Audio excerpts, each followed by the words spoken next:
Guys, ಒಂದು breaking news ಬರ್ತಾ ಇದೆ. ಸೆಪ್ಟೆಂಬರ್ 4ನೇ ತಾರೀಕಿಂದ ಯೂಟ್ಯೂಬು, ಫೇಸ್ಬುಕ್ಕು, ವಾಟ್ಸಪ್ಪು ಇದೇ ಥರ 26 ಆ್ಯಪ್ಸ್ಗಳನ್ನ ನೇಪಾಳಲ್ಲಿ ಬ್ಯಾನ್ ಮಾಡಿದ್ದಾರೆ. ಯಾಕೆ ಬ್ಯಾನ್ ಮಾಡಿದ್ದಾರೆ ಎಲ್ಲವನ್ನೂ ಕೂಡ ಹೇಳ್ತೀನಿ ನಾನು ನಿಮಗೆ. ಇದೇ ಥರ ಏನಾದರೂ ಇಂಡಿಯಾದಲ್ಲಿ ಬ್ಯಾನು ಏನಾದರೂ ಆಗುತ್ತಾ ಯೂಟ್ಯೂಬು, ಫೇಸ್ಬುಕ್, ಇನ್ಸ್ಟಾಗ್ರಾಮು ಅನ್ನೋದನ್ನು ಕೂಡ ಹೇಳ್ತೀನಿ. ಓಕೆ, ವಿಡಿಯೋ ಪೂರ್ತಿ ನೋಡಿ. ವಿಡಿಯೋನ ಶುರು ಮಾಡೋದಕ್ಕಿಂತ ಮುಂಚೆ ನೀವೇನಾದ್ರು ಫಸ್ಟ್ ನಮ್ಮೊಂದು ಯೂಟ್ಯೂಬ್ ಚಾನಲ್ ನೋಡ್ತಾ ಇದ್ದೀರಾ ಅಂತಂದರೆ ಸಬ್ಸ್ಕ್ರೈಬ್ ಮಾಡದೆ ನೋಡ್ತಾ ಇರೋರು ಸಬ್ಸ್ಕ್ರೈಬ್ ಮಾಡ್ಕೊಳ್ಳಿ. ಸೊ ಬನ್ನಿ ಇವತ್ತಿನ ವಿಡಿಯೋನ ಶುರು ಮಾಡೋಣ ಗೈಸ್. ನೋಡಿ ಗೈಸ್, ಸೆಪ್ಟೆಂಬರ್ 4ನೇ ತಾರೀಕಿಂದ ಈ ನೇಪಾಳಲ್ಲಿ ಯಾವುದೇ ಒಂದು ಯೂಟ್ಯೂಬನ್ನು ಓಪನ್ ಮಾಡೋಕ್ಕಾಗ್ತಾಯಿಲ್ಲ, ಮತ್ತು ಫೇಸ್ಬುಕ್ಕನ್ನು ಯೂಸ್ ಮಾಡೋಕ್ಕಾಗ್ತಾಯಿಲ್ಲ, ಮೆಸೆಂಜರ್ ಯೂಸ್ ಮಾಡೋಕ್ಕಾಗ್ತಾಯಿಲ್ಲ, ಇನ್ಸ್ಟಾಗ್ರಾಮ್ ಯೂಸ್ ಮಾಡೋಕ್ಕಾಗ್ತಾಯಿಲ್ಲ. ಇದೇ ಥರ 26 ದೊಡ್ಡ ಆ್ಯಪ್ಸ್ಗಳನ್ನ ಯೂಸ್ ಮಾಡೋದಕ್ಕಾಗ್ತಾಯಿಲ್ಲ ನೇಪಾಳಲ್ಲಿ. ಆಯಿತಾ? ಸೊ ಫಸ್ಟು ನಾವು ಯಾಕೆ ಬ್ಯಾನ್ ಆಯಿತು ಅನ್ನೋದನ್ನು ನಾನು ಹೇಳ್ಬಿಡ್ತೀನಿ.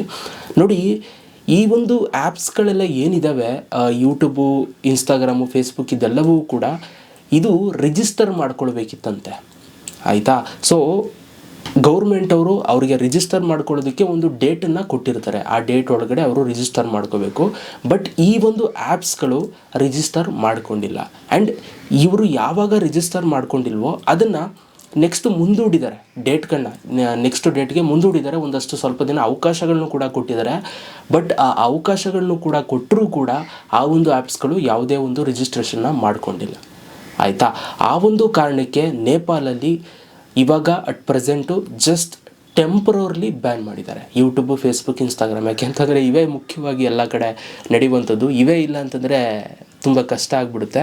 ಸೊ ಇದನ್ನು ಜಸ್ಟು ಟೆಂಪ್ರವರ್ಲಿ ಬ್ಯಾನ್ ಮಾಡಿದ್ದಾರೆ. ಅವರು ಯಾವಾಗ ಅವರು ರಿಜಿಸ್ಟರ್ ಮಾಡ್ಕೊಳ್ತಾರೋ ಆವಾಗ ಮತ್ತೆ ವಾಪಸ್ ಬರುವಂಥ ಚಾನ್ಸಸ್ 99% ಇದೆ ನೇಪಾಳಲ್ಲಿ. ಆಯಿತಾ? ಇದು ಕತೆ. ಇನ್ನು ಆ ನೇಪಾಳಲ್ಲಿ ಟೆಲಿಗ್ರಾಮು ಮತ್ತು ಟಿಕ್ಟಾಕ್ ಅವೈಲಬಲ್ ಇದೆ. ಆಯಿತಾ? ಅದೆಲ್ಲವೂ ಕೂಡ ರಿಜಿಸ್ಟರ್ ಆಗಿದೆಯಂತೆ, ಅದಕ್ಕೋಸ್ಕರ ಅವೈಲಬಲ್ ಇದೆ.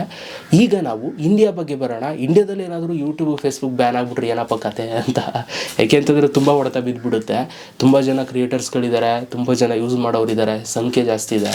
ಸೊ ಅಟ್ ಪ್ರೆಸೆಂಟ್ ಇವಾಗ ಅಲ್ಲಿ ಬ್ಯಾನ್ ಆಗಿರೋದಕ್ಕೆ ಇಲ್ಲೂ ಬ್ಯಾನ್ ಆಗ್ಬೋದು ಅಂತ ಕ್ವಶನ್ ಮಾರ್ಕ್ ಬಂದಿರೋದು. ಅಟ್ ಪ್ರೆಸೆಂಟ್ ಯಾವುದೇ ಥರ ಇಂಡಿಯಾದಲ್ಲಿ ಬ್ಯಾನ್ ಆಗುವಂಥ ಚಾನ್ಸಸ್ ಅಟ್ ಪ್ರೆಸೆಂಟ್ ಇಲ್ಲ. ಯಾಕೆಂತಂದರೆ ಎಲ್ಲವೂ ಕೂಡ ರೂಲ್ಸ್ ಪ್ರಕಾರವಾಗಿ ಆ್ಯಪ್ಸ್ಗಳು ನಡೀತಾ ಇದ್ದಾವೆ ಇಂಡಿಯಾದಲ್ಲಿ. ಆಯಿತಾ? ಸೊ ಇಲ್ಲಿ ಯಾವುದೇ ಥರ ಬ್ಯಾನು ಗೀನು ಅನ್ನೋ ವಿಚಾರನೇ ಬಂದಿಲ್ಲ. ಜಸ್ಟ್ ನೇಪಾಳಲ್ಲಿ ಅಷ್ಟೇ ಸದ್ಯಕ್ಕೆ ಇವಾಗ ಟೆಂಪ್ರವರ್ಲಿ ಬ್ಯಾನ್ ಆಗಿದೆ ಅಷ್ಟೇ. ಇಂಡಿಯಾದಲ್ಲಿ ಸದ್ಯಕ್ಕೆ ಏನಾಗಿಲ್ಲ, ಮುಂದೆ ಗೊತ್ತಿಲ್ಲ. ಆಯಿತಾ? ರೂಲ್ಸ್ ಫಾಲೋ ಮಾಡಿಲ್ಲ ಅಂದರೆ ಏನಾದರೂ ಆಗ್ಬೋದು, ಅದು ಹೇಳೋಕ್ಕಾಗಲ್ಲ. ಬಟ್ ಅಟ್ ಪ್ರೆಸೆಂಟ್ ಅಂತೂ ಏನೂ ಸಮಸ್ಯೆ ಇಲ್ಲ. ಇಂಡಿಯಾದಲ್ಲಿ ಸದ್ಯಕ್ಕಂತೂ ಬ್ಯಾನ್ ಆಗಲ್ಲ, ಎಲ್ಲವೂ ಕೂಡ ಅವೈಲಬಲ್ ಇರುತ್ತೆ. ಓಕೆ, ಇದಿಷ್ಟು ನ್ಯೂಸು ಸದ್ಯಕ್ಕೆ ಬಂದಿರೋದು. ಸೊ ಇದಿಷ್ಟು ಇವತ್ತಿನ ಒಂದು ವಿಡಿಯೋ. ಥ್ಯಾಂಕ್ ಯು ವಿಡಿಯೋ ನೋಡೋದಕ್ಕೆ. ಸಿಗೋಣ ನೆಕ್ಸ್ಟ್ ವಿಡಿಯೋದಲ್ಲಿ. ಅಲ್ಲಿ ತನಕ ಲವ್ ಯು ಆಲ್ ಗೈಸ್.